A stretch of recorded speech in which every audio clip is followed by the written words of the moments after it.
Congratulations. I did. Yeah.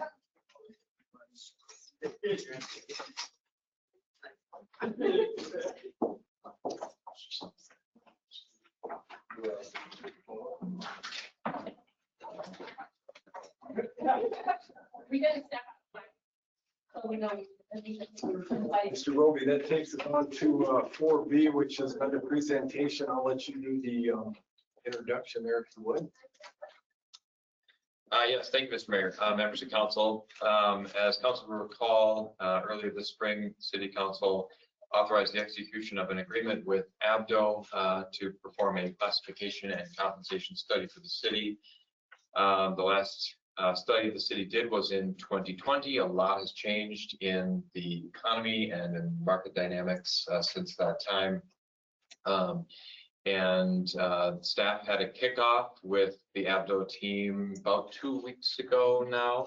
One of the things that they mentioned was that sometimes it's beneficial to the city council, the ones who actually will be presented with a final recommendation at the end of the process for adoption, that they hear from the consultants about what the process looks like, how things work, timelines.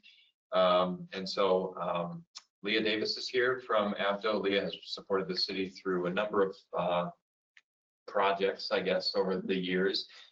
She's here to present an overview of the process and certainly answer any questions that council has. So with that, I've got a clicker, Leah, if you want to come up to the podium. Thank you. Mr. Mayor, Council, thank you for having me here tonight. That's a fun agenda item to follow, so exciting. Yes, as Joe mentioned, I'm here today to talk about the position classification and compensation study. Even though this isn't the first study of this kind for the city of Sueur, we are well aware on our team that there tends to be apprehension around these types of studies for a lot of different stakeholders in the process. And so it is really nice to be able to just give the council, and then a lot of times this discussion is a good thing to share with employees that might have questions about what is it and what will be happening and what does it mean. So happy to be here tonight. I'll do kind of a run through of the methodology and scope of the project, but definitely want to leave room for time for questions, and interrupt me at any point. You don't have to wait till the end if you have specific questions. So thank you. All right, so Joe did a great job of introducing me, but again, my name's Leah Davis. I'm a partner at ABDO. I lead our workforce solutions team. So we do all human resources and payroll consulting work for clients. I spend over 70% of my client time working in the public sector. So cities, counties, and special districts primarily. But I do also work a lot in the, do some work in the private sector and have a background in the private sector. So there are positions that have some crossover into both sectors, and so I think that dual exposure is helpful. Michael Mooney is a manager on our team who leads a lot of the project work on this side. We'll both be collaborating together. I actually led the study in 2020, and so it's nice to have some of that background coming into this project as well. Michael will be very, very much involved in the project going forward. All right, today's agenda, we just kind of want a high overview. You're a city that does do regular compensation studies, so I don't need to talk to you necessarily about why they're a good idea to do and to kind of keep doing on a recurring basis, but we'll just touch on those quickly. We'll talk a little bit about some common practices in the public sector, specifically things that have changed since your last study in terms of just the market. We'll talk a little bit about that. We'll recap project phases and how we'll sort of approach some of the data, what we're looking at, what we're not looking at, what we'll have to source data, what we won't. Talk a little bit about position scoring, and then leave time for questions. That looks like a long agenda, but I promise I'll buzz through quickly. So this is a little bit hard to, you have it in your packets, or we'll have it after the meeting today, but most of the time, there's a wide range of benefits of a compensation study. It's not just market data, right? So the foundation for a study is good updated job descriptions. Those have a wide variety of important uses in terms of employment, not just through the study, but human resources and job postings, those types of things. So it's a good opportunity to make sure those are correct and get input there. We'll be going through, even though we've been assisting with interim position scoring and classification since your last study in 2020, we'll be taking a full look at the organization and making sure that's all taken care of. That's an important component of Minnesota pay equity reporting, position score. So that'll be something we'll take care of. A lot of the study is being intentional on the front end of what is your desired market position when it comes to compensation. And that answer is okay in a lot of different forms. We've got organizations that want to be positioned slightly above, slightly below, as much in line with the market. And so that is a strategic decision that you can make. And so being intentional about that's helpful. And then we know that a compensation study is not just pay rates. You're setting pay rates because you need it to motivate recruiting. You need it to aid in retention. It should help with employee development and be a motivator in that, motivate the right behaviors that you want to see to make the organization successful. So a well-done system should help with some of those things, at least not hinder it, right? And so then really the other nice thing about a well-done study is it should give you a guide as you look forward. It's something that this council, future councils can say, okay, we decided this was sort of what we wanted our, 5-year plan to be as it relates to compensation. And not that there's not variations available there, but it gives you sort of that guide as you move forward on how to administer compensation across the organization. So some common practices that the city of Sueur has been doing since your last study in 2020. There's a variety of ways that employees can get increases in a compensation plan. So the first is the cost of living adjustment. Those are typically in all cities. We see those applied on usually an annual basis. That moves the whole table basically. So everyone on it and the table moves. Since 2020, we've seen a lot of activity in cost of living adjustments. So historically, you'd see something from 2 to 3% most years. In down years, you might see a little more, but a lot of organizations saw 4, 5, even 6% cost of living adjustments after the pandemic for a couple of years. Law enforcement, particularly public utilities, there's certain positions that definitely had a lot more movement in the last 5 years, which I'm sure you experienced here too. So that's one way. That's what keeps your plan current with the market. And then you have your steps or performance-based movement within that range of pay. And that's the other way the employee can sort of move up in the range, whether that's based on longevity or performance or both. All right. So for this project, your job descriptions are actually, you had full updates in 2020, and because they've been maintained, there will just be a quick review by internal city staff, but we shouldn't need to do widespread job description updates in the city, so that's good. It's good on budget, it's good on time, so that's helpful. But there will be that internal review and our external review just to make sure there's nothing that we want to bring to your attention that might be, that might impact the study. We will be going through and doing a review of all of your position classifications. That's the scoring. Again, that's important for pay equity and market plan or design, compensation plan design. We'll be going out to the market to do an analysis of similar organizations and similar positions. I'll talk a little bit about how we'll kind of get to what is your market from a compensation perspective.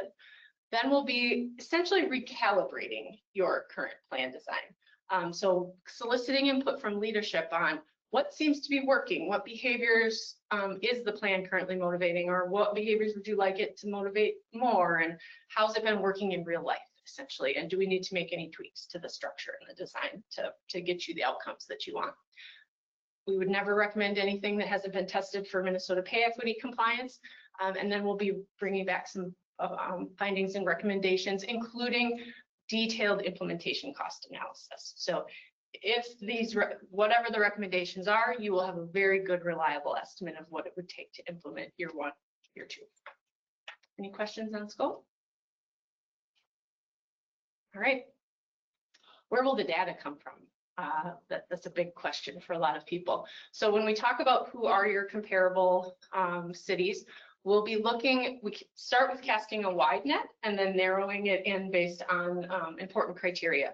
So primarily, we're looking at organizations with at least 2,300 people with a similar proximity to large metro areas. We definitely want your community around here that are directly competing for talent. But you may also have, and I would say you should anticipate to have other communities that may say be on the western side of Mankato, for example, with us that's similarly situated and has similar departments and services offered. We also have to typically broaden out a little bit to get enough good market data for your utilities, and may need to do some of that in addition to for some of your recreation positions and potentially any other things that might be a little bit more unique to Sueur. Will cast a broader net for those positions specifically, just to make sure you have enough.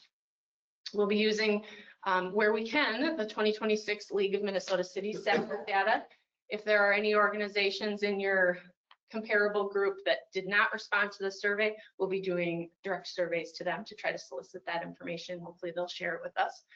And then there are some positions that are likely very competitive in the private sector. Electric utilities, you are really situated in an area where you're competing in the private sector for those positions. And so we have access to Economic Research Institute data, which is a broad aggregated database of wage information. And we will be able to show that data in various cuts, right? What does it look like if we include private sector data? What does it look like if we don't include private sector data? So you'll be able to kind of take that for what it's worth in the analysis. We'll be matching job titles. It is important to note we don't get job descriptions for every position that we're matching to in different organizations. So usually it's a title and a sense of where they are in the organizational structure in the comparable city.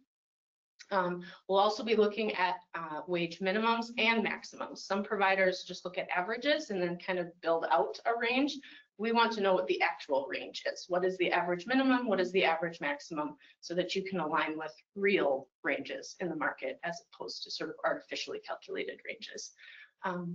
And then with that data, we'll be able to give you recommendations of how to position yourself where you've indicated you want to be positioned within that market. The ABDO position scoring methodology. So this is when we're talking about those position scores or position classifications. Just know every consultant does this scoring using different math, but we're all measuring the same criteria, right? We're looking at education and experience. We're looking at independent authority given to that position to make decisions. How significant or what type of budget impact could those decisions have? Are they supervising others? Are they managing a lot of internal and external stakeholders? We're looking at how complex are the problems they're solving, how much supervision is provided to them, how much direction and supervision.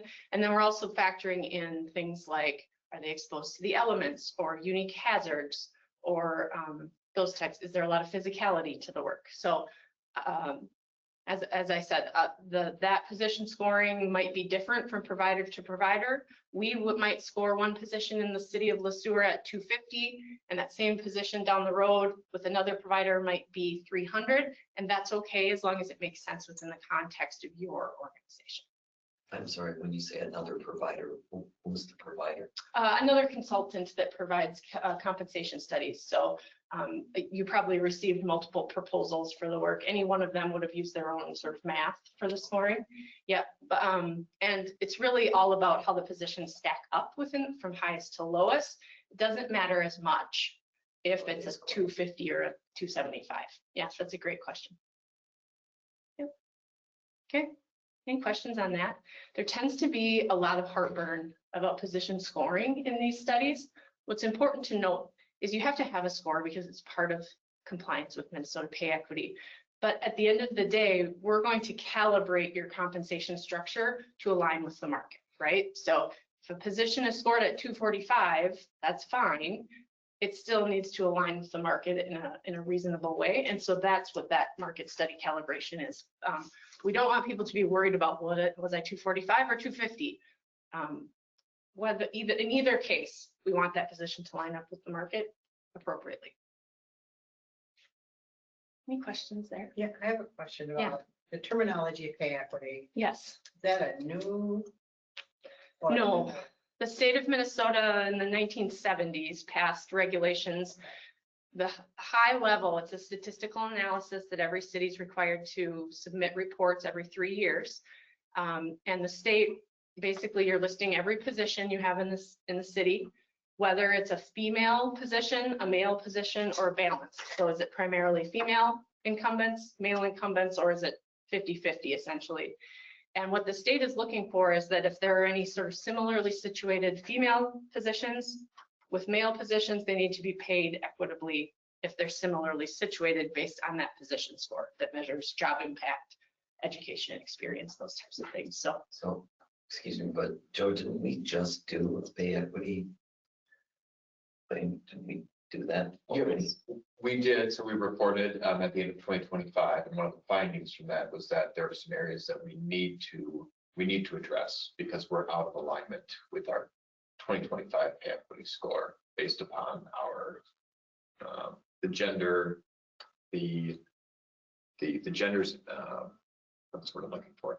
So that's The primary that's gender what that each got position. us to this, where we. Partly, no, I would say that's certainly part of it because we need to make sure that our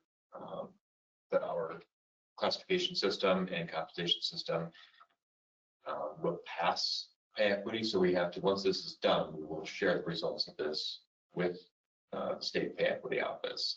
And they will say, yes, you're good to go. You are in compliance. But I would say the reason for doing this is broader than just pay equity. A well-done study should last anywhere from 5 to 10 years in normal conditions. The last 5 years have not been normal market conditions. And so the fact that the city got the plan to last as long as you did is a testament to the administrative team managing through that. It's not unusual that after the last 5 years, I'm seeing clients with some pay equity things because they've had union negotiations and things have had to really shuffle around in the last 5 years to retain talent. So this sort of recalibration is not unusual, but 5 to 10 years is when you would probably want to do a study refresh, even in normal environment. All right. So some of the things we can talk about today while I'm here to answer questions, or you as the council can just continue to consider as throughout the project and send your questions to city leadership and they can funnel it through us. But I think things to just continue to think about are what is the organization's compensation philosophy? You've historically aimed to align with market averages. So I think that's something it's worth just reaffirming. That's the goal. Does the current system work for the organization? Is it doing in real life the things you need a good compensation plan to do for you? Attract, retain, reward, those types of things. If not, what are some of the structural components you want to take a closer look at or that you are seeing might be an issue? And then again, where is that desired market position? It's nice to have sort of an agreement on that at the front end so that when all the information comes back to the council, you've kind of already made some of those decisions, and then you can figure out, well, okay, if we get to where we want to be, what's that going to look like in terms of decision making? So we don't have to talk through all these things. They're just good prompts for questions if you have any. So How long does this study of yours last? they're a little lengthy. This one will be a little bit faster because we don't have to rewrite job descriptions, and the position scoring will be a little bit more of a review and confirm as opposed to a start from scratch kind of situation. Typically for a full-blown study, you'd be looking at about 120 to 150 days, but I think we have this study slated to wrap up July. Part of that is the League of Minnesota Cities data isn't released until June. So we'll kind of get done as much as we can, and then we have to wait for the data to come out, and then we'll try to wrap it up after that. And then when the study is done, no doubt it'll be presented as a concept, Yes. and you'll kind of go over that with us, and we'll be able to understand it with layman's terms and stuff. Yes. Okay. Very good. Yes. One of the things we are very committed to is making sure that these are really complex issues and studies, and the data can mean a lot of different things to different readers. And so making sure that there is enough information, consistent information out there so that people understand what it means and what it doesn't mean. The market data is not there to boss you around. It's there to give you a point of reference so that you can align yourselves accordingly based on whatever your strategy is. Very good. Anybody else? Ms. Davis, thank you very much. Yeah, I Looking appreciate forward you to having me. Yeah. Thank you. Thank you.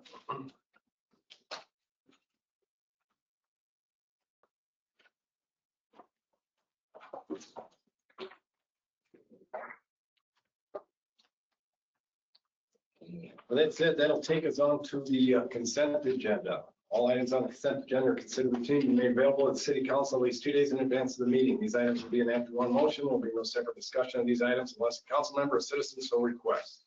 In which event, the item will be removed from the agenda and considered in normal sequence. Mr. Roby, you want to review these with us, please? I would, thank you, Mr. Mayor. First on the consent agenda is approval of the city council minutes from the April 27th, 2026 regular meeting. Next is approval of disbursements through today. Included in those disbursements are 2 items over $25,000. The first is to MMPA for our April 2026 purchase power, $634,405.54. And next to Security Bank and Trust, our 2024 A debt service payment, $64,359.75. Item C, we have received a Main Street closure application for a Relay for Life event. Item D, approval of resolution R 2026-029, Officer Powers para coverage.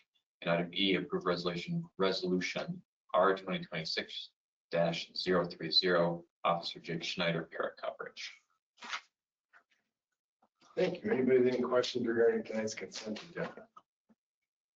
If not, I will entertain a motion to pass tonight's consent agenda. So moved. Thank you, Councilmember Huntington. Second. Councilmember Williams, thank you. Any other discussion? Comment, concerns? If not, all those in favor? Aye. Anybody opposed? Ayes have it. Takes us on to public comment, and I don't believe we have anybody signed up. Brad stepped out. I don't think he signed in though. Okay. Thank you. And that takes us on to you, Mr. Roby. Your city administrator update. Thank you. I have a couple of things, one of which I want to spend a couple extra minutes on, so please forgive me because I would appreciate questions or feedback if you have any. First of all, no feedback necessary. Please sign up for Smart Hub. Second of all, I want to congratulate Evan Smith. Evan has been here. He likes to joke that at one point he thinks he pulled me over for something when I was in high school.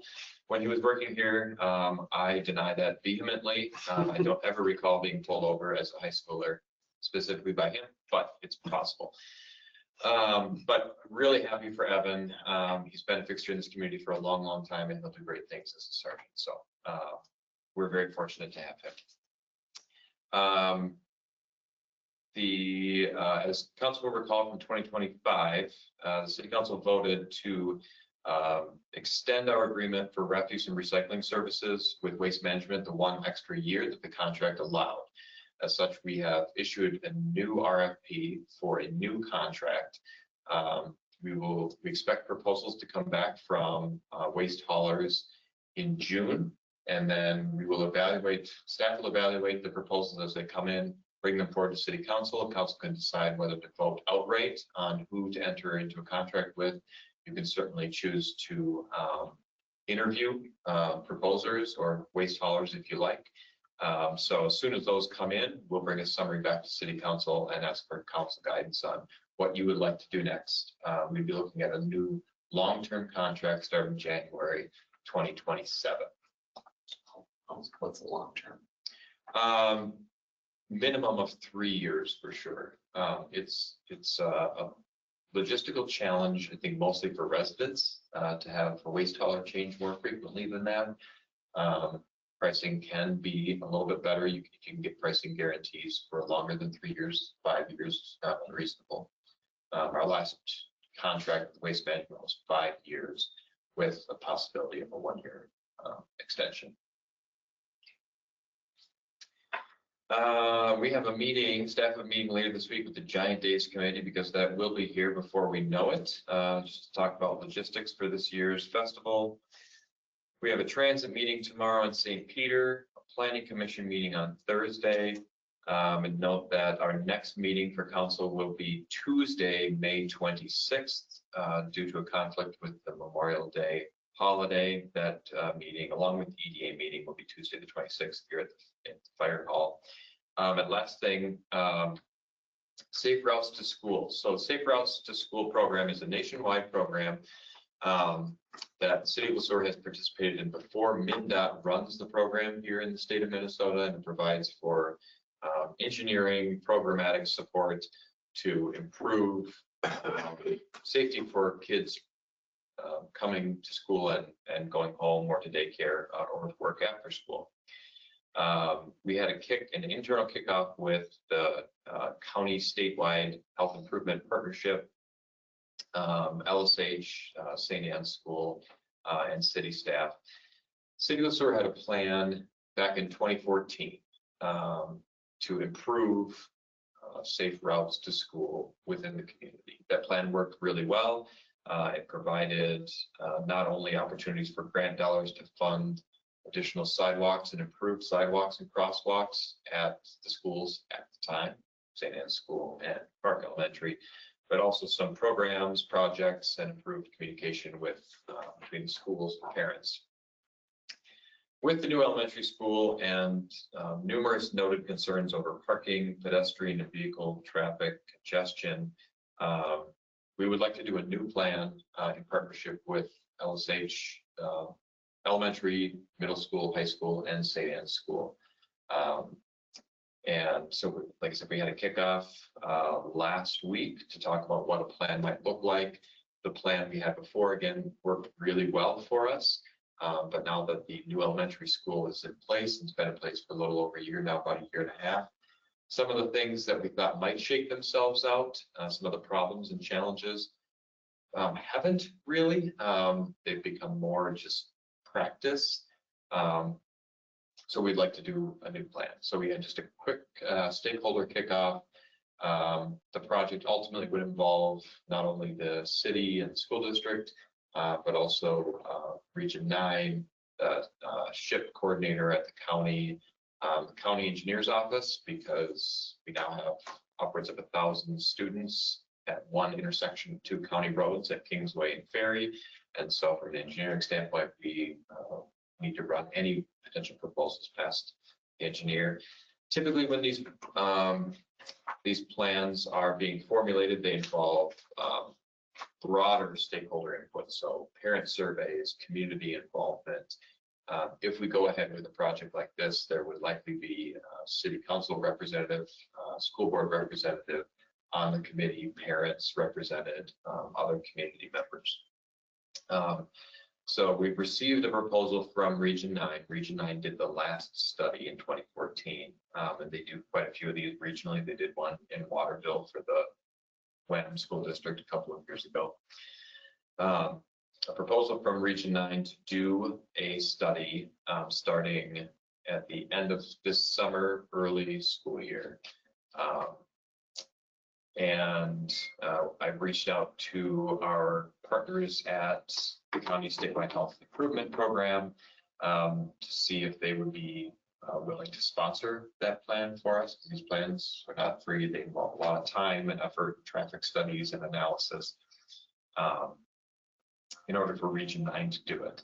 I'd like to find a way to get the plan covered by grant funding. If we can't secure it through grant funding, another option would be to wait until later this fall and apply to MnDOT for MnDOT funding of that plan. Again, the problems are acute enough that we would like to start earlier rather than later. And the benefit of doing something like Safe Routes to School is that it's comprehensive. There is a guide for how to utilize these plans, how to establish plans in the early phases. So there's a roadmap to complete Safe Routes to Schools, and it's at this point, it's beyond anything that law enforcement can address themselves. It's beyond anything that the school can address themselves. It's beyond anything that the county can touch. We really have to make a collaborative effort. So in the meantime, while we search for outside funding for plan, law enforcement will be working with the school principals on establishing some demonstration projects. So one thing that we know we can get grant funding for is a demonstration project through, again, the county SHIP program. What a demonstration project will do is, let's say the chief meets with the elementary school and middle school, high school principal, and they say, you know, one of the things that we're seeing is we're seeing people speed drive too quickly, I shouldn't say speed, drive too quickly on the north parking lot between the high school and the elementary school. So someone who's trying to get from Ferry Street to Kingsway and they're zipping in the back parking lot. So a demonstration project could be SHIP providing temporary speed bumps, and they will bring out temporary speed bumps, and then we can place them, or the school can place them in strategic places. They can provide temporary signage if they want to just make one entrance and exit only, to try to change some traffic patterns and see if that alleviates some of the congestion. They can create temporary crosswalks. They can do other temporary speed controls on Kingsway and Ferry Street. So we'll be working in the coming weeks. Chief Sueur will be meeting with the principals to come up with a list of some potential demonstration projects that we can implement in the meantime before we do have a question plan. So is the main problem in the parking lot, did you say? It's everywhere around the school. It's Kingsway or Ferry Street? Ferry Street, Kingsway, Park Lane, Plum Run, Outer Drive, People are just the parking lots. It's, That's one of them. No, congestion, people parking and waiting for the kids, and then the kids have to cross ferry to get to their parents. That's just some of it. There should be more. You know, from what I see and go, wow, that seems like a concern for safety. yep, and we've heard it from council members, we've heard it from the public, we've heard it from the schools have heard it from parents, the county has heard it from parents. Has there been accidents or injuries to children? Not that I'm aware of yet. Yeah, they sit there living up there. I don't know what time their staff leaves and their staff come. Is there congestion that they can't even get there? There's all that plays in.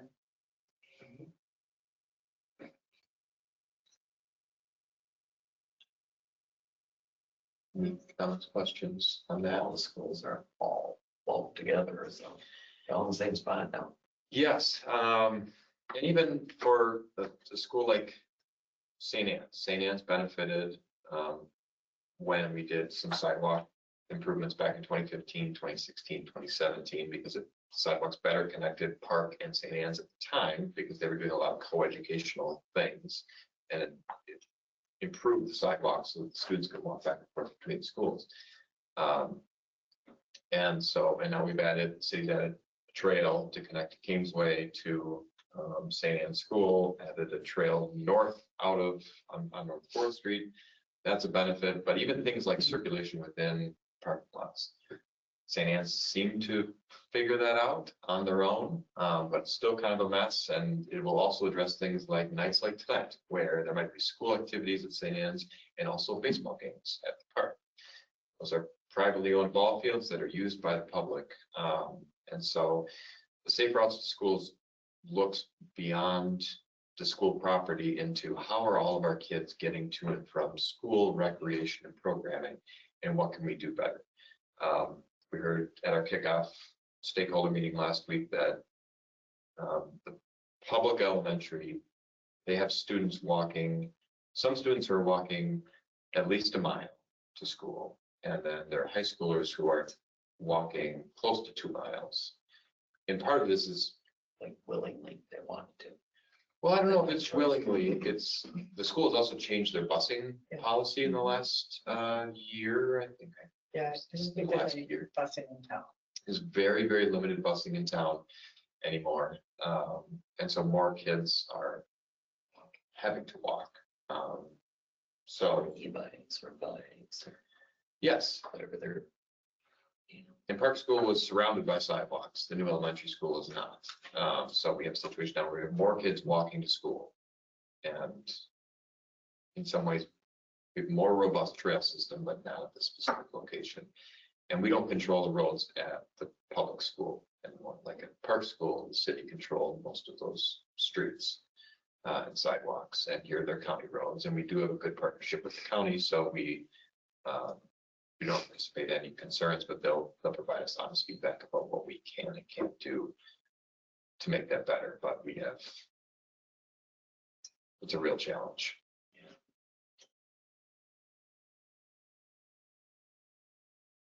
Thanks for sharing that with us, Joe. We all see it every morning. So, Yes. I'm not going to say this is the project that will bring a traffic light to Sueur, but if there is a project that's going to bring a traffic light to town, this would be one. I'm not going to speculate on where that would be. But that's all I have. thank you. You mean roundabout won't fix it. It's everywhere. This takes us on to our regular agenda. And we're going to start with 8A, the resolution R 2026-027, abandoned well sealing agreement, more commonly known as the demise of well number 2, correct, Mr. Roby? That's correct.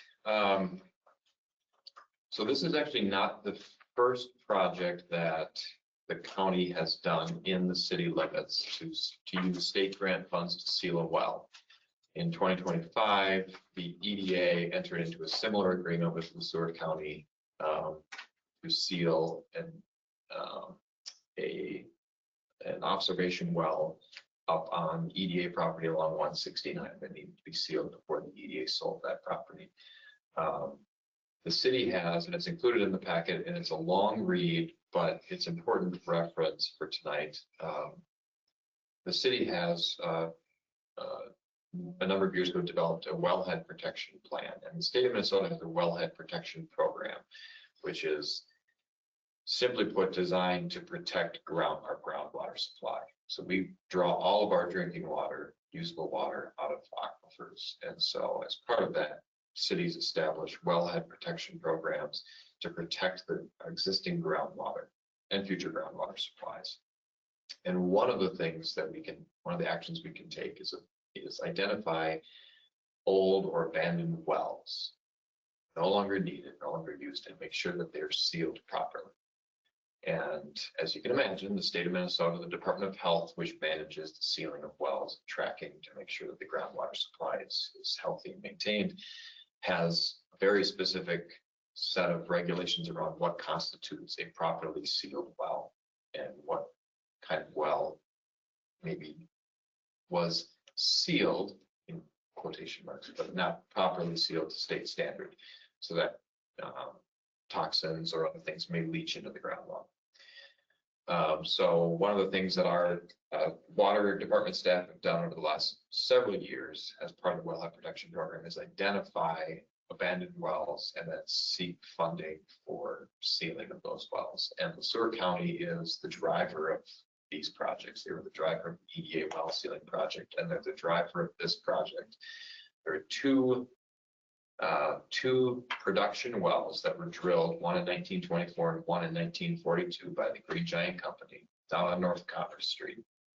One on the west side of the train tracks, and that's well number 1, and one on the east side of the train tracks, which is well number 2, both of which were abandoned 50 years ago, and neither of which were sealed to the standards that are acceptable to the state of Minnesota, to be correct. Today. Today. So it might have been 5 when they sealed them. Possibly, and I also imagine that back in the early 70s, which would have been pre-EPA,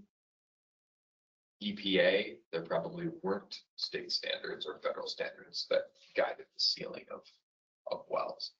But these are very deep wells, 600, 700 feet deep. And they were sealed with the practices of the time, but need to be resealed properly, which is why they're more expensive than just sealing a private well on private property using today's means and methods, because there is quite a bit of rock, debris, concrete, that was used to close up these wells 50 years ago that needs to now be removed first. And then the well would be resealed properly and then logged with the state itself. So typically, private property owners are responsible when we recognize or find one of these wells. The property owner is responsible for paying for the sealing of that well. But the county has been actively applying for grant dollars through the state and going around the county to support. Basically, the county gets the grant dollars, seals and pays for the sealing of the well, and that's the case here. So it's part of our wellhead protection plan. It's not on city property. It's not a city well. The city supports it by providing staff to help with inspection of it. There's some electrical infrastructure that needs to be moved to safely seal the well. The electric utility will do that. You'll see two proposals from our electric utility in the packet. Those are costs that the city would incur, but that the electric utility would be reimbursed for through the grant dollars. So it's almost like our electric department is serving as a subcontractor for this project to move the electrical infrastructure. And yes. Are there any other abandoned wells in the city limits that are on city property that need to be addressed? Not to my knowledge, and Foster couldn't be here tonight, but I will, none on city-owned property that we are aware of. About single, other private? I mean, why these two? Why did they get chosen?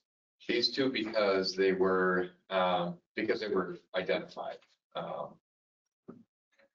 We knew they existed because we knew Green Giant had several private wells. We suspected they had several private wells, but because they were closed off in the 70s, most of that institutional knowledge, and they weren't registered with the state, the institutional knowledge around where they were, what they were sealed with, was gone by the time we adopted a wetland protection plan. We don't necessarily know where. It's possible that there would be some others that we haven't identified yet. And would there still be grant money left, or is this using all the grant money that's available? This is not using Those all. two. This is not using all the grant money available.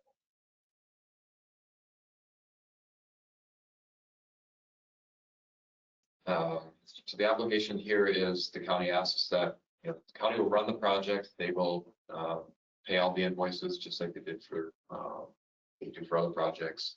There may be some expenses that we as a city have to incur, but would be reimbursed through the county. So expenses are incurred, the county gets the grant dollars to reimburse for those costs. And ultimately, it is up to the private property owner to cover the costs of those. So if the grant money for some reason disappeared tomorrow, it would be the responsibility of the property owner to pay the city and or any other contractors to seal the well on the property. Good. Any other questions? If not, I will entertain a motion to adopt resolution R 2026-027 as presented. So moved. Thank you, Councilmember Schleter. Second. Councilmember Huntington seconded. All on the other discussion, comments, concerns? If not, all those in favor? Aye. Anybody opposed? The ayes have it.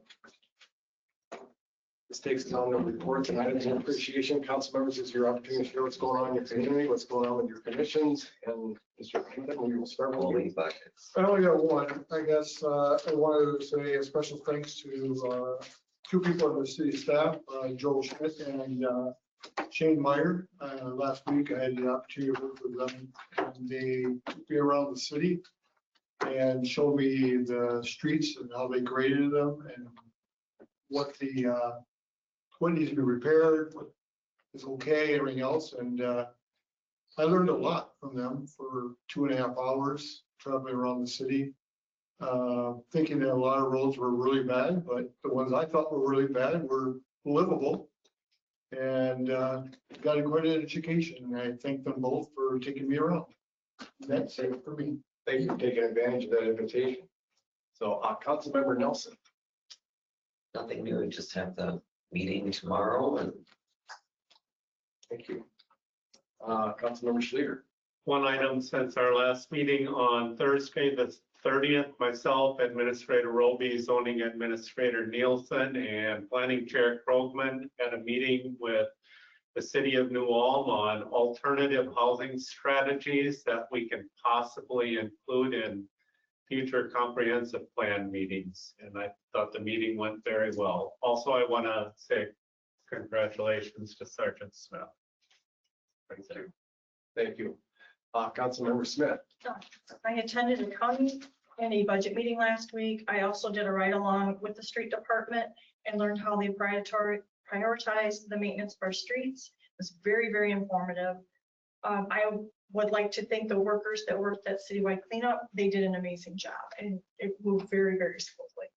Thank you. Thank you. Councilmember Williams. I have nothing today. Nothing.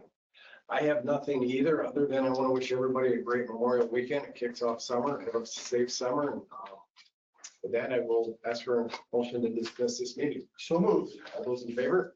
Aye.